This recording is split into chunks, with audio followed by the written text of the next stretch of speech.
Okay, folks, just want to give you a sense of place before you see my face.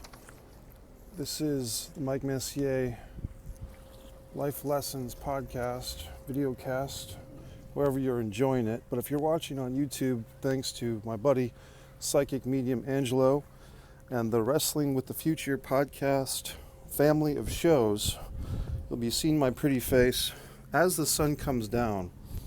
And I did want to, I pulled over, I was driving around today, obviously social distancing, not really interacting with people, but going on a drive, it helps me stay happy and sane in these times. And I do want to dedicate this episode of the show to a good friend of mine. We'll just call him Bob. He is fighting very hard.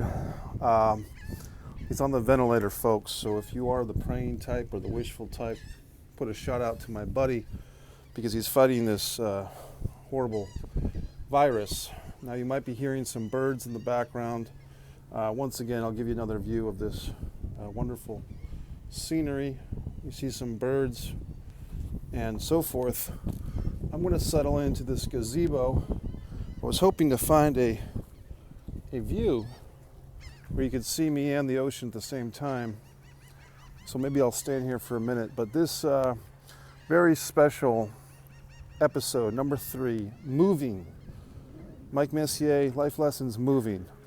Now this is a episode that serves 2 purposes. First of all, if you don't know me personally, or even if you do, and if you're considering moving geographically from one place to another, this special episode will be really up your alley. Now, the other thing is that if you ever just wondered why somebody would get up and move and feel the need to change geographic location in their life, if you ever had a friend who kind of moved unexpectedly and you wondered why they did it, maybe this podcast will give you some insights into that story. And I'm also going to give some advice, life lessons as it were, to anyone that might want to move.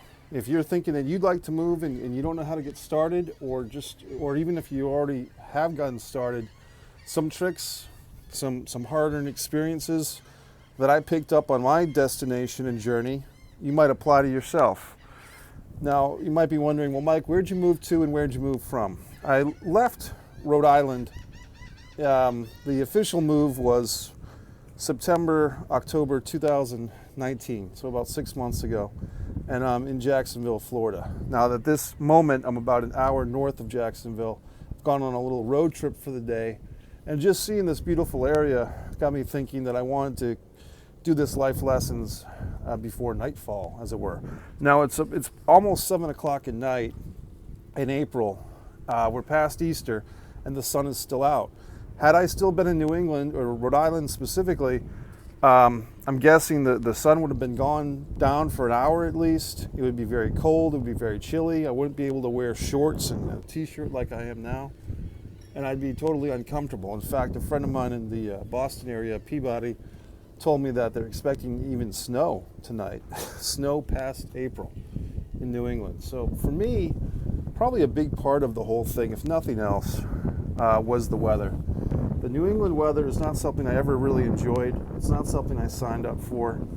The winters seem to go from the time I was there, they seem to last 4 months when I first got there, then 5, then 6. And by the time it hits Halloween in New England, and what is New England? It's Rhode Island, it's Vermont, New Hampshire, Maine, Massachusetts, and parts of Connecticut, I believe, is the official New England tally. If I forget anyone, I'm sorry. But for me in Rhode Island, those winters were just getting long and brutal, and I just couldn't, I didn't want to live there for the rest of my life with those brutal winters. And some people might laugh that off or joke that off. Well, maybe you've never experienced it or dealt with it. So just something I didn't want to do.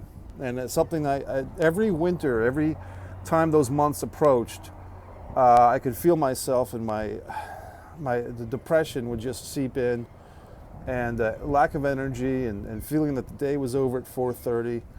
And I was never, maybe in my early 20s, 5 or 6 years ago, I was type of guy that would go to a bar and hang out and stuff like that. But as I got a little bit older, I don't want to be in a bar. I don't want to be in a nightclub.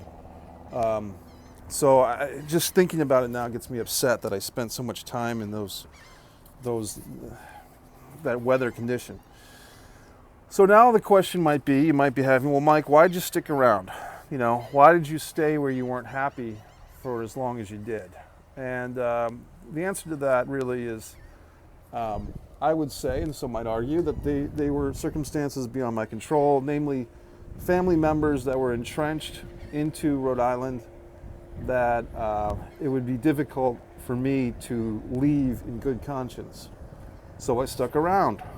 And, you know, that's really a trap, folks. I mean, if you're in that situation where someone you know or love is adamant about staying somewhere and not leaving, and you feel that you are obliged to stick around, it is a trap. And I can't, there's too many cases, too many people are going to have different cases, but whether it's a spouse, a parent, a child, an ex-spouse, a sibling, whoever is keeping you locked into some place, that's a selfish move on their part. And you have to kind of recognize that eventually. And for me, unfortunately, it took years and years for this trap to break, so to speak, and I was able to leave. But for others, I know that is a trap. You know, I've talked to people that would want to leave New England or leave other places, and a lot of times it's some other person that they want to blame or put the focus on. Ultimately, it's up to you. If you have to break off a relationship or change the circumstances of the relationship in order to do what you want to do, then I suggest you do it. The other thing that people would often say, and I'm bringing up other people because a lot of times when I would talk about myself moving, I'd find myself in conversations with people who tell me why they would or would not want to move. The other thing that comes up a lot is career. Well, for me, as a filmmaker, a screenwriter, an acting coach, an actor, New England was really never the best place to be, and I feel that I got the most out of New England, pretty much out of just about as much as anybody. And the few people that were doing better in New England than I was are good friends of mine. But for me, I was never the golden boy of New England. I was never the golden boy of Rhode Island filmmaking. But I was doing my own thing. I had people I could trust. I had people I could count on. My editor up there, Tim, was great to work with. But we were really, for the most part, a two-man operation with sometimes other people coming in to help me or help both of us. But for the most part, I never felt like the gods of New England filmmaking were on my side. I was never bestowed the little crown, the invisible crown or whatever. So just after a while, I felt, as far as career-wise, spinning my wheels. And I never set out to be the guy that puts, you know, Wickford, Rhode Island or Providence, Rhode Island on the map as far as filmmaking. I wanted to put myself on the map. You know, other filmmakers in previous generations, the Farley brothers, Michael Crente, had done what they could for Rhode Island, and then they left, to be quite honest. You know, when I was in Rhode Island, for 10 or 15 years, people would say, oh, you got to meet the Farley brothers, you got to meet the Farley brothers. I say, oh, do you know them? Well, I ice skate with Peter Farley in the ice skating league. And I said, well, can you introduce me to him? No. So I'm just getting upset now when I think about the years in Rhode Island that I spent spinning my wheels. Career-wise, I was going nowhere. Basically, I just couldn't see myself in Rhode Island making a 20-minute film every 2 years. You know, that just didn't seem to be good enough for me. And whether I was successful making films somewhere else or not, there was not enough of a carrot or a reward for sticking around Rhode Island for me to stay there. There just wasn't. Moving forth, one of the biggest objections I heard from people when I was talking about moving is, well, Mike, your problems are going to follow you. Your problems are always with you. This was a cliche that friends I'd known for a long time always wanted to say, oh, your problems are going to follow you. Your problems are going to stick with you. That might be so, but I mean, this type of view for me did not exist, you know, in mid-April in Rhode Island, okay? So this whole, your problems are going to follow you, I just think that that's true to an extent. If you have a medical problem, if you have a mental issue, if you have things from your past that are bothering you that you haven't gotten therapy for, But for me, that was a big cop-out too. Because if the problem was I was genuinely unhappy with where I was geographically, and if I were to move from that location, wouldn't there be some hope for happiness? And that was why, that's the gem that I, put upon, that I stuck with, so to speak. Oh boy. Now, here we go with the actual moving process. We're 10 minutes into this, and let's get to the nitty gritty. How did I move? I didn't U-haul, I hauled, I Mike hauled. I hauled my own stuff. First of all, I did a exploratory trip to Jacksonville, Florida. And why I choose Jacksonville? Well, a friend of mine named Harrison and his wife Debbie, Harrison had moved to Jacksonville about 5 years before me. And the reason why he told me, was he did this whole analysis, this research thing, and he came up with Jacksonville, Florida, for whatever reason, as a good place to live, affordable. Different things were happening, things that he felt he'd be comfortable with. So he did his research and came up with Jacksonville, Florida. I think I was basically, for me, the point was to move out of Rhode Island first and show up somewhere second. Like, that was the priority list. Like, it was kind of like anywhere but here type of thing. Los Angeles is very expensive. Now as a creative guy, as a guy who likes to do acting and so forth, I would love to be in Los Angeles if I could afford it. But the reality is I've visited Los Angeles several times. I even had a HBO audition way back when for Jay Roach and other film people. But the point is, it's expensive. Just driving around Los Angeles, paying the parking, paying, everything is expensive. And I just didn't think I could afford it. Atlanta was the next big thing. Everyone said, oh, you're going to the South, move to Atlanta, the film machine. Well, okay, first of all, the traffic in Atlanta is supposedly horrible and god-awful now as well.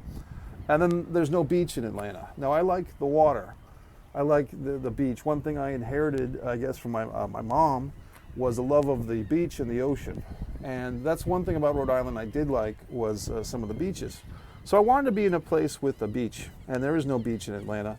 There is one little kind of tourist island in Georgia, which I even looked into as far as living there, but it just seemed like, I read an article about that island in Georgia, and it seemed like everybody knew your business. Like, it was just a little rumor, gossipy place to live if you actually lived there full time. So I didn't want to go to Georgia. Now, I did a trip a year before I actually moved, or actually about, let's see. It would have been February of 2019, I guess. I did a trip right around the Super Bowl that the Patriots won. Good for them. I started my trip on Super Bowl Sunday, I guess of 2019, driving from Rhode Island.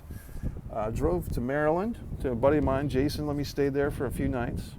And then I continued, and I think I saw a friend of mine, Tony Demings from Rhodeywood in North Carolina, stayed with him for a night. So I did what I call the exploratory trip. Now, this was a good trip. I went to Jacksonville, I drove my car.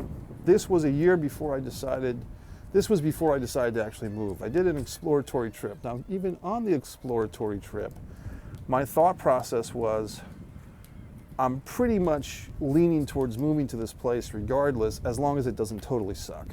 That was my mindset. Like, as long as it's decent, I'm going to move here, and I'm going to go on this exploratory trip with the idea of moving to Jacksonville, not of, I'm going to go to 5 or 6 different places and explore different things and choose one. It was really like, let me see if this place is as good as my friend has built it up to be. I went, I stayed in something, as a hotel, in-town suites, which was basically like, if you want to stay in a place for a couple of weeks, these in-town suites, pretty good deal. But my friend Harrison told me that the in-town suite was on like Beach Boulevard or something. And I ended up going, when I got to Jacksonville, I got to the wrong in-town suites. And I ended up kind of in the hood version of the hotel. And I don't know if I didn't go to the right one. In other words, I mean, I had a reservation in a different one, which was probably a little nicer, but it was on the same street. The streets are so long. In New England, the streets aren't that long, so if there's a hotel on a street, you just go to it. But there in Jacksonville, these streets are huge, miles and miles long. Ended up at the wrong hotel. There was a funny incident, and the hotel was fine, nothing bad happened. There was an incident one night when I was having some type of situation. How you doing?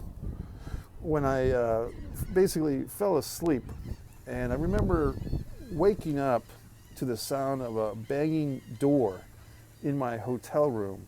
Somebody was banging on my door, and I woke up screaming. And I don't know if the reason why he was banging on the door was because he heard me screaming first, or because I woke up to acknowledge him banging on the door. It was kind of a chicken or an egg scenario. Was I having a nightmare that this guy outside my room was responding to, concerned for me, concerned for some stranger screaming in his room, or was I waking up screaming because he was banging on the door? I never figured that one out. The rest of the in-town suites situation was fine. I mean, you could definitely smell some adult cigarettes being passed around in certain rooms and so forth. For the most part, though, I didn't spend a lot of time in the room. Most of my couple of weeks in Jacksonville at the time were to explore the area. Now, I don't know if I did a great job of exploring the area. I did go to a dinner theater show. I did go to an acting studio. I did go to a film group meeting a couple of times. And I did have a good time. But I wouldn't say that I got like the biggest handle on everything. One thing I did do when I was in Jacksonville in 2019, around February, is I went to this, Gainesville, Florida, and I started, going to the university, this college campus, basically, the Florida Gators campus, and I'll get to that later. Moving forth in the story, when I was in, Jacksonville, I really decided, well, I do like this place. Another town that people were kind of high on with their suggestions, and everyone's got their suggestions, is you should really try to go to Savannah, Georgia. Oh, Savannah. Oh boy. So I actually left Jacksonville, went back to Virginia where I had family there, and then I said, you know what? I didn't go to Savannah, Georgia. I guess I'm going to go to Savannah, Georgia. And I found out that New England, it was snowing. I drove from Florida back to Virginia and then to Savannah, Georgia, just for a couple of nights. And it was okay, but once again, there was really no ocean. It didn't impress me that much. I liked Savannah, Georgia as a place to stop by, but not as a place to live. Now, once again, as you might be seeing a little pattern, even in moving, people are always going to have their suggestions. Oh, you should go here. Oh, you should go there. Oh, you should go here. One guy was telling me I should go to Denver, Colorado. Everybody's got their suggestions. Ultimately, I had to do what was best for me. Moving forth, now, I had a lot of stuff. I had a lifetime's full of stuff. Ownership, things that I collected, books, DVDs, CDs, action figures, clothes, magazines, furniture. I had basically a house's worth of stuff in an apartment. So for me to make the ultimate trigger and decide I'm going to move, and here's another thing. I initially said, well, I'll wait till 2020 to move. I kind of modified that. I said, you know what? I'm going to move in 2019. I'm going to move at the end of the year, 2019. And when I did make that decision, a big part of it was the stuff factor. What am I going to do with all this stuff? And then, of course, everybody's got their 2 cents. Oh, just get a U-Haul, get a U-Haul and haul your stuff, or get storage, or put your stuff in storage. Well, I decided that I didn't want to spend the money, and the way that I moved was maybe different than most people. I decided to move in a two-trip situation. The first trip, I would put a car's worth of stuff into my car and drive to Jacksonville, Florida, without even having a place to live. I didn't have enough money to just buy a house or put down a down payment on a long-term rental of a condo or an apartment. I said, I basically just want to rent a room from somebody. Like, I don't stay home a lot anyway. So I'm not looking to have the Taj Mahal. I just want to rent a room from somebody's house, and because I'm never home anyway. I'm always out and about. So I packed the car full of stuff, driving to Jacksonville, Florida, still keeping my apartment in Rhode Island, with the intention of coming back to Rhode Island to clean out the apartment. Now a little problematic, but that's what I did. So I drive to Florida. I've got a car full of stuff. I'm staying at friends' houses. I'm staying at Airbnbs along the way. That's one thing I can recommend as life lessons. The Airbnb is about half the amount of money of a hotel room. So if you're looking to stay in a cheap hotel and you have some app, that's fine. But what I discovered for the most part was that Airbnb